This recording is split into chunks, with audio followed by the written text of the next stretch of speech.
నాకు నచ్చిన పని నేను చేస్తా. గవర్నమెంట్ జాబ్‌నే పక్కన పెట్టిందాన్ని. ఎవడైనా వచ్చి ఒకరోజు ఒక మూట బియ్యం వేపిచ్చిండా నాకు? కష్టాల్లో ఉన్నా అని మా పిల్లల ఫీజు ₹1,00,000 కట్టిండ్రా?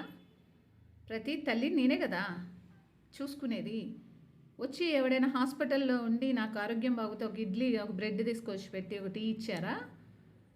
పైసాకి పనికిరాని ఎదవలందరూ కామెంట్లు చేస్తారు, నవ్వుతారు, హేళన చేస్తారు. వాళ్ళ బతుకులు అదే. అయ్యొచ్చి మళ్ళీ నాకు చెప్పే ఉంటారు చూడు మీడియా మధ్యలో మీడియేటర్ తొత్తులు. ఆ ఎదవలకు కూడా నేను చెప్తున్నా. మూసుకొని మీ పని మీరు చేసుకోండి. అర్థమైందా? మీ లైఫ్‌లలోకి దూరి మీరు ఇటు చేయొద్దు, మీరు ఇట్లా చేయండి, ఇట్లా అని నేనేమి ఇప్పుడు ఎవరికి ఉచిత సలహాలు ఇయ్యను.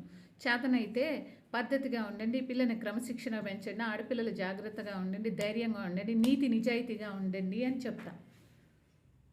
నేను నీతిగా నిజాయితీగా నాకు చేతనైన సహాయం చేస్తూ 10 మందిలో డబ్బున్నా డబ్బు లేకపోయినా, అన్నం ఉన్నా అన్నం లేకపోయినా నా నీతిని నమ్ముకొని నేను ముందుకెళ్తున్నా. అదే రేపొద్దున నన్ను లిఫ్ట్ చేస్తుంది. అవినీతికి పోయి ఆగడాలకు వెళ్ళి అక్రమ సంపాదనలకు వెళ్ళి తాత్కాలికమైనటువంటి సుఖ సంతోషాలకి లొంగిపోయే క్యారెక్టర్ కాదు దీపిక. Standard pillar పాతుకుపోద్ది. అర్థమైందా? నాకు ఒక స్టాండర్డ్ క్వాలిటీస్ ఉన్నాయి, నీతి నిజాయితీ ఉంది. అవి చాలు. మీరు నన్ను క్వశ్చన్ చేసే బతుకులేనా మీ?